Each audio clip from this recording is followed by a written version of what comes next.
What's up, y'all, man? We got another video, Mr. Ballin, man. How's y'all Sunday going? Hope y'all having a wonderful Sunday. We're gonna go ahead and do this Mr. Ballin video.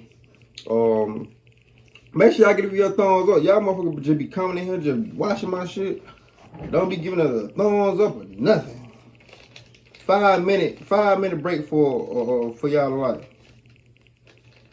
5 seconds, man. Alright, man, make sure y'all hit that goddamn like button and subscribe if you're new. That being said, just go ahead and get the video started, man. Hopefully y'all have a good Sunday, man. Cold night of February 8th, 1874, a 65-year-old man named Israel Swan sat around this roaring fire with a big group of men inside of this valley in western Colorado. The men around the fire, including Israel, were all gold prospectors, which meant they traveled the western United States looking for gold. But over the past several weeks, this group of prospectors had been trapped in this valley because of all the terrible winter storms. They had these storms coming in that each time would dump up to 6 feet of snow. Damn. But on this particular night, as Israel sat by the fire, enjoying the flames and hearing people tell stories, one of Israel's friends, one of the other gold prospectors, whose name was Alfred Packer, he stood up and basically pitched the whole group as to why they should come with him and leave the valley right now. Basically, Alfred told the group that, the weather is starting to turn a bit, it's not as bad anymore, the snow's starting to melt, and Alfred said, I know a pathway out of here that will take us out of this valley in just 2 weeks, and it'll bring us right to Breckenridge, Colorado, which was an area that was known by prospectors for having lots and lots of gold. And so Alfred's basically telling them, this is a win-win. We can get out of here sooner, and we can get rich. After Alfred made this pitch, he sat back down, and everybody just stayed quiet for a second. And Israel, he kind of looked around and watched to see if anybody would take Alfred up on his proposition. Now, Israel knew, unlike him, most of the other prospectors didn't like Alfred. They said he was lazy and difficult. Damn. But Israel felt like that was really not the reason they did not like his friend. He believed the reason other people did not like Alfred was because Alfred had epilepsy, which meant he periodically had seizures. And because he had seizures, it kind of made him a liability for journeys like this, where, the whole group really needs to rely on everybody, and everybody needs to pull their own weight. And so they were kind of worried about a guy who, at any moment, could just become kind of useless because he was having a seizure. But for Israel, Alfred's epilepsy really didn't matter.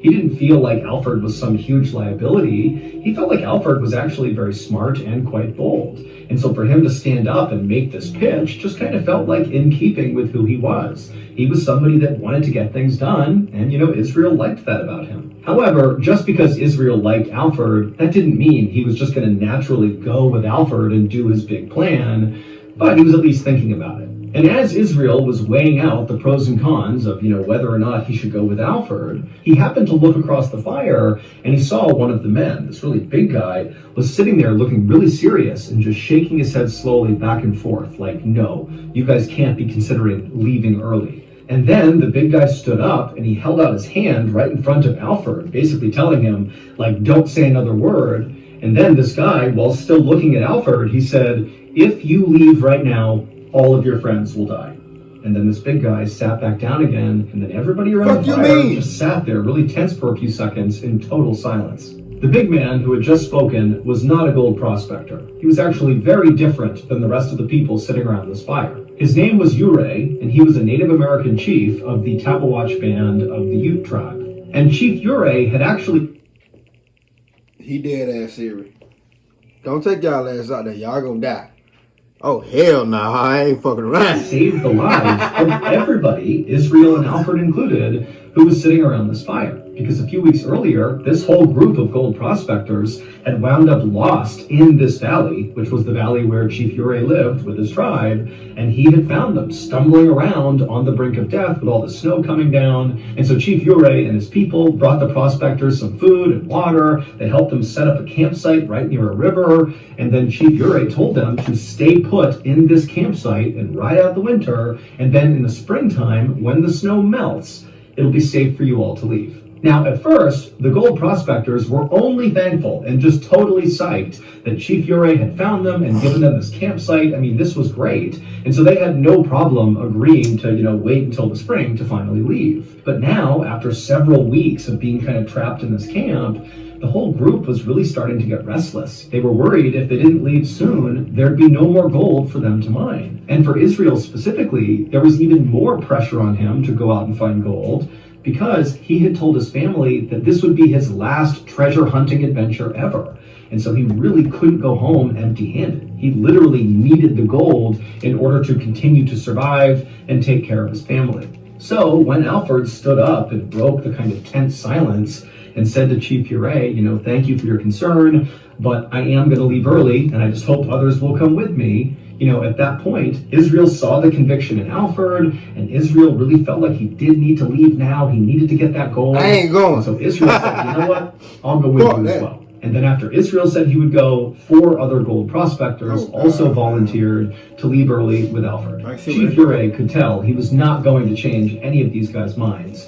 And so even though he felt like this was a terrible idea, he shifted his focus from trying to stop them to just trying to give them as much information as he could about the area they were going to go into.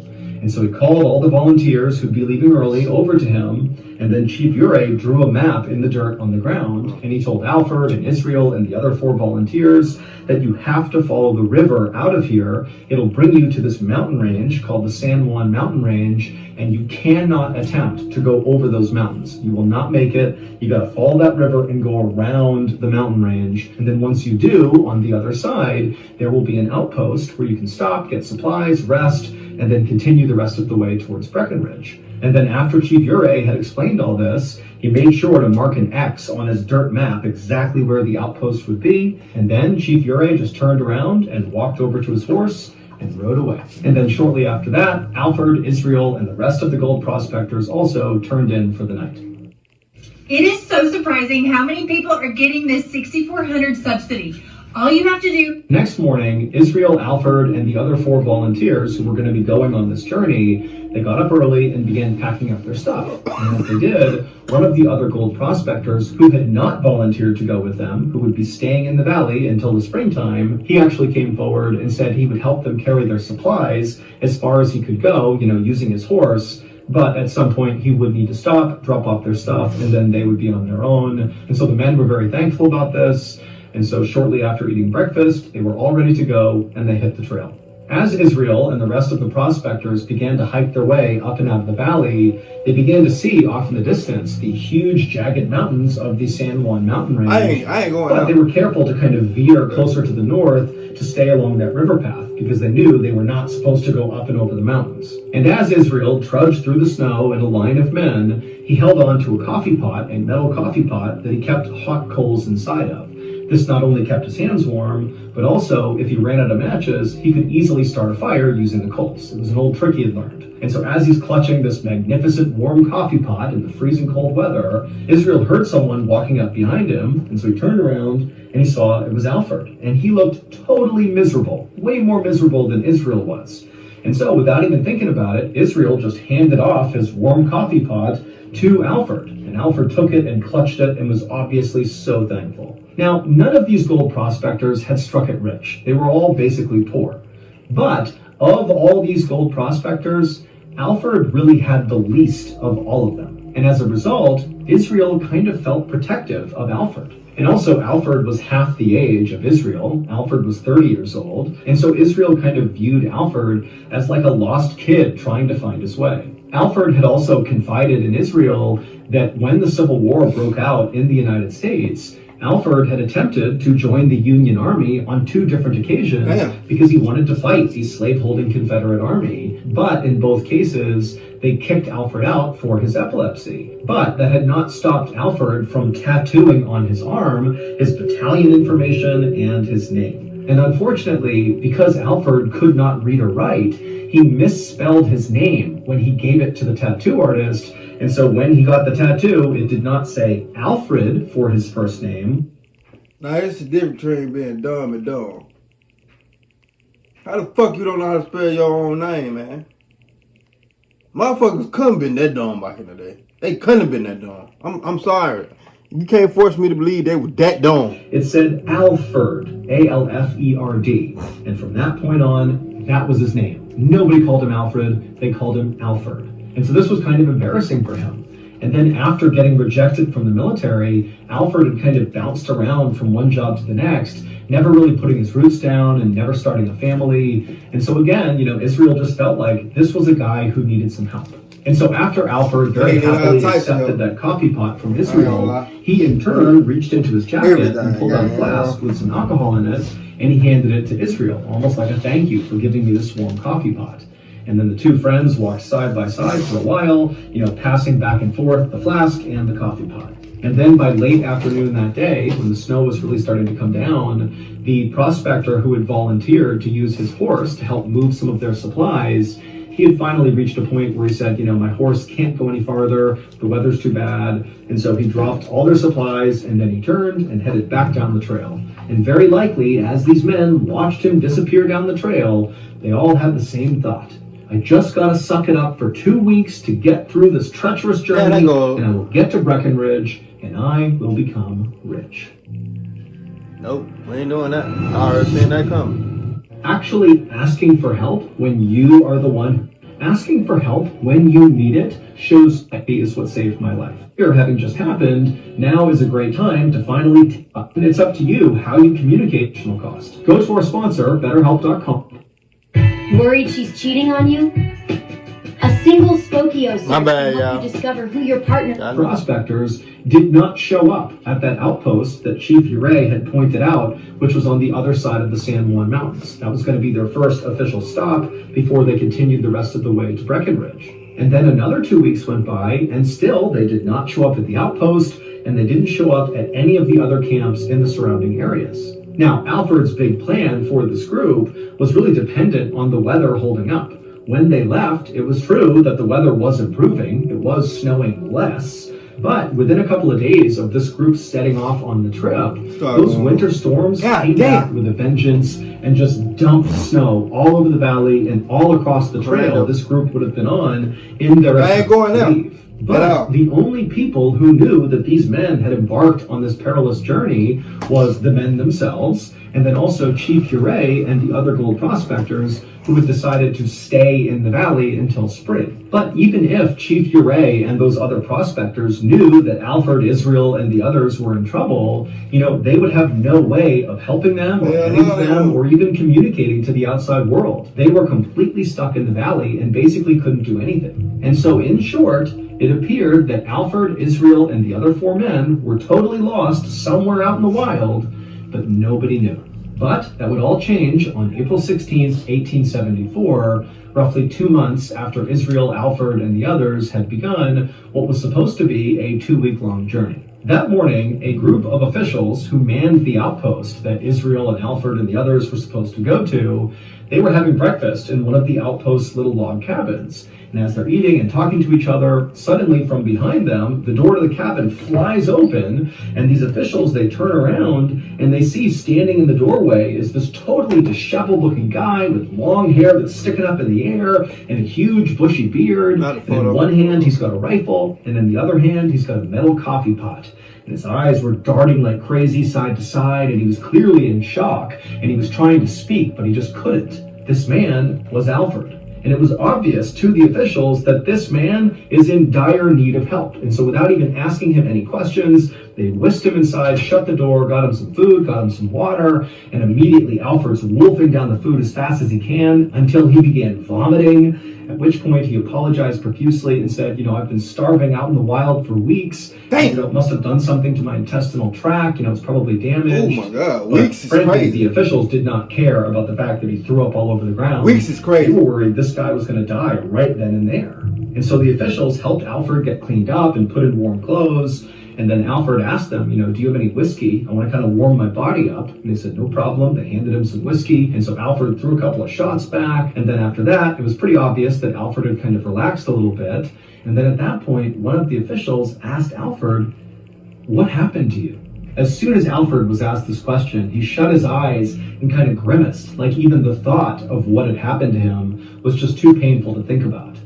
But after a moment of silence, Alfred, with his eyes still closed, told the officials that he had been with 5 men and they were trying to hike their way out of the valley to get to Breckenridge, Colorado to look for gold. But as they were hiking this trail, this huge storm came in and made it really hard to navigate the trail they were on. And so the group decided they would actually cut through the San Juan mountain range. The thing Chief Ure said, don't do that, do not go over the mountains. They decided to do that. But as they were traversing these treacherous mountains, it was clear that Alfred was just not keeping up with the group. And so unfortunately, they made the decision to leave Alfred behind to die. And he knew he was being abandoned to die. Hey, that's fucked up. I ain't gonna lie. Y'all know I got seizures and shit too. That's some cold-blooded shit. In that case, you just should let him stay with the tribal dude. Like, that's fuck, man. You know how fucked up that is, man. And you know this person got seizures and shit. You gonna lead them for that? You might well just left them at the goddamn with dude there. Like, that don't make sense at all. And shit, they got their karma, I guess.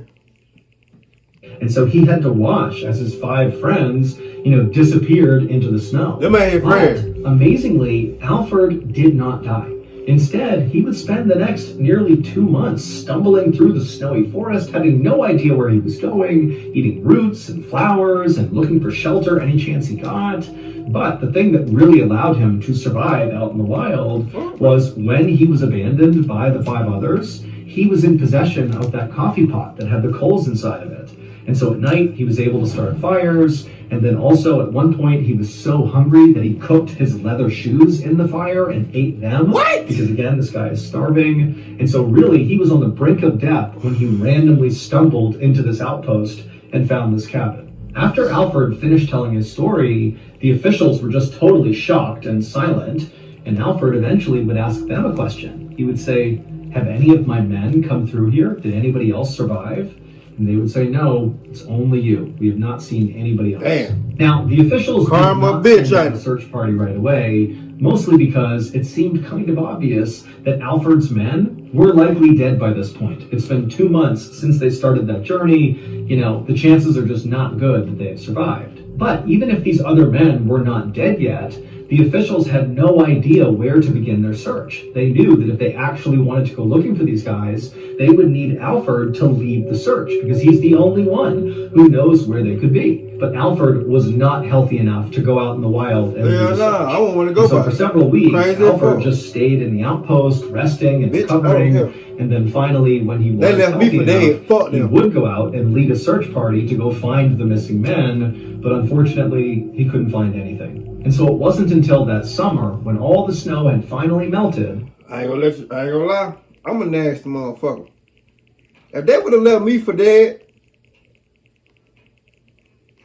knowing I began having seizures and shit, they'd have left me for dead and shit. You think I'm gonna tell these motherfuckers where they at? Man, y'all go find them bitches yourself. I ain't telling you where they was at. I know that's nasty, but shit, they left me. That the mystery was finally solved about what happened to those other men. Did you know you could be entitled to a 5 or 6 figure payout if you were in a traffic collision within the past 2? On August 20th, 1874, a traveling artist named John Randolph was hiking through a forest in western Colorado, roughly in the area where those other prospectors would have been walking on their attempt to leave the valley. And as John Randolph was walking through that area, he began smelling this horrible smell. And so John followed the smell until it brought him to this clearing. And then in the clearing was what looked like an old beat-up campsite. And so being curious, John walked into the clearing to see who was in this campsite. But when he turned the corner and saw what was on the ground in the middle of this campsite, he froze. Because on the ground in the middle of this campsite were 5 dead men all lying perfectly in a row. Damn. The source of the terrible smell. And right away, even though John was in shock from what he's seeing, he could tell that these 5 men did not die from something natural. One guy was missing his head altogether, and the other 4 had obvious signs of something being smashed really hard, probably repeatedly, into their heads. But that wasn't all. The other thing John immediately noticed is that the 5 bodies were in very different states of decay.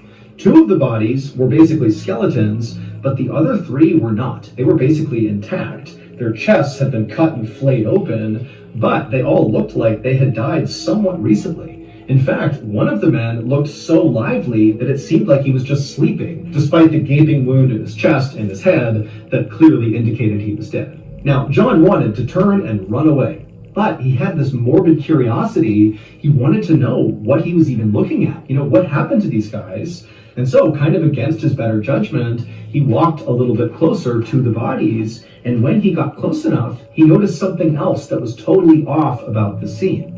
When he was looking down at these men, he could tell that the wounds they had sustained, especially in their chest, looked surgical, like whoever had wounded them, whoever had cut them, had done so with an incredible amount of precision. This was not random hacks that got these guys killed.